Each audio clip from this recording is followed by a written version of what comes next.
हमारे साथ जुड़ गए आर्य वीर दल के अध्यक्ष और मंत्री। कहते हैं आज की जो युवा पीढ़ी है और युवा पीढ़ी में जो 18 से 30 या 35 साल के जो बच्चे हैं वो काफ़ी अच्छी भूमिका निभा लेते हैं किसी भी संस्था में हो।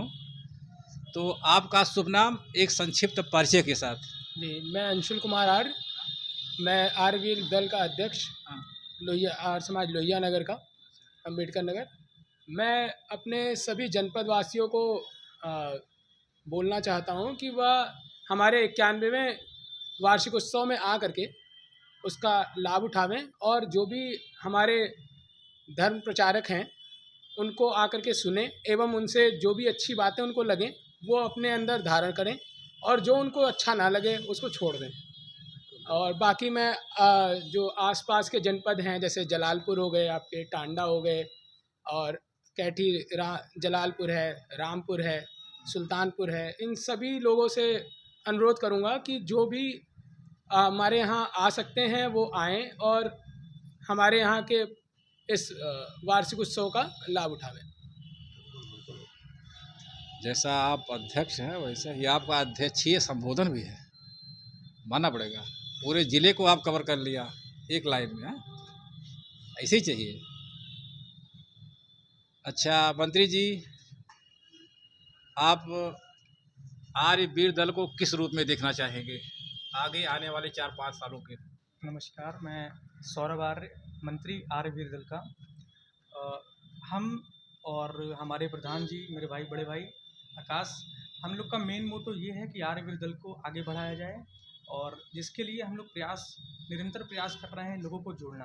आर्य वीर दल तब तक आगे नहीं बढ़ पाएगा जब तक युवा इसमें नहीं जुड़ेंगे।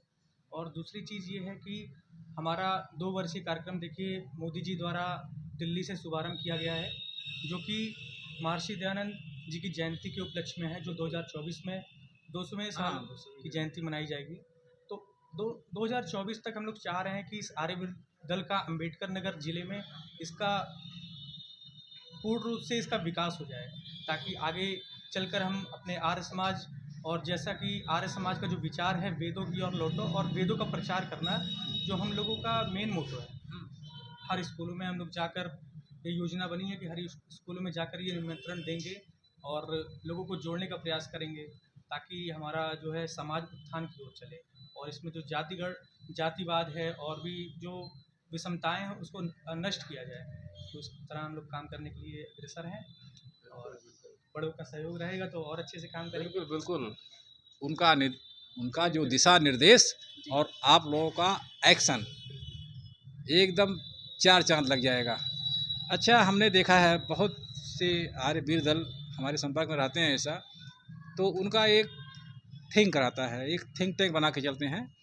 चलिए अभी दिसंबर महीना है, दिसंबर में हम 10 लोगों को जोड़ेंगे। वो मिलेंगे 20-25 लोगों से, तो उसमें 10 लोग 5 लोग जो जुड़ जाते हैं, परमानेंटली जुड़ते हैं, परमानेंटली ऐसे, तो वो एक चेन बनाते हैं ऐसा। दिसंबर में 10 जुड़े, फिर जनवरी में 5, फरवरी में 10, 15 ऐसे जुड़ेंगे। उनका एक नेटवर्क बन जाता है। फिर वो एक प्रोग्राम करते हैं ऐसा। अब यहीं की बात नहीं कर रहे हैं, हम महाराष्ट्र की बात कर रहे हैं, वहाँ भी हमने देखा है ऐसा। तो वो जुड़ते जुड़ते एक समूह बन जाता है। उस समूह में वो लोग आर्य समाज का तो काम करते हैं, साथ में छोटे छोटे कोऑपरेटिव बैंक खोल लेते हैं, छोटे छोटे ऐसे प्लेग्राउंड के लिए मैदान इकट्ठा कर लेते हैं। बहुत बहुत ढेर सारी उपलब्धियाँ हासिल कर ली हैं बच्चे। यही सब कॉलेज के बच्चे हैं सब पूरा। तो ऐसा आप लोग भी नेटवर्क पहले मजबूत कीजिए, जी, है कि नहीं? नेटवर्क मजबूत करेंगे, आपसे लोग जुड़ेंगे, पहचान बढ़ेगी, तो उसके साथ साथ इस आर्य समाज का उत्थान बहुत उच्च कोटि का होगा, समझ लीजिए, है कि नहीं? जी। तो हमारे ढेर सारी शुभकामनाएं। पुरोहित जी क्या कहना चाहेंगे? आर्य समाज के लिए 2 शब्द बोलिए।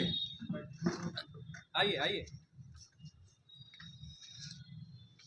मैं ब्रह्मदेव सिद्धांत आचार्य समस्तीपुर बिहार के रहने वाला हूँ।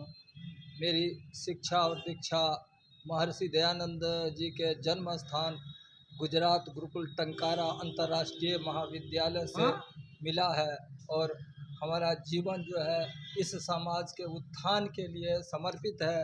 हर समाज में प्रचार करते हुए हम ये अकबरपुर आर्य समाज में पुरोहित अस्थायी रूप में नहीं रह रहे थे, इसीलिए हम लोग इन लोगों के स्वभाव से परिचित होकर फिर इस आर्य समाज में आकर के अकबरपुर के क्षेत्र में जो है प्रचार प्रसार का काम कर रहे हैं। महर्षि दयानंद जी 16 संस्कार जो बतलाए हैं गर्भाधान से अंत्येष्टि तक, इसके विषय में हमें जानकारी है। घरों के अंदर जाकर हम संस्कार करके संस्कार में जो त्रुटि है, पौराणिक सिद्धांतों में जो त्रुटि है, उस त्रुटि के विषय में बतलाते हैं। वर्ण आश्रम कर्म के आधार पर जो है इसके बारे में बतलाते हैं। जन्म से ये वर्ण व्यवस्था महर्षि दयानंद जी कर्म के अनुसार जो बतलाए हैं, ब्राह्मण क्षत्रिय वैश्य और शूद्र, इसके अनुसार मनुष्य अगर अपने में भेदभाव भुला के एकत्रित हो तो मनुष्य के हर परिवार का विकास होगा और लोग उत्थान की ओर चलेंगे।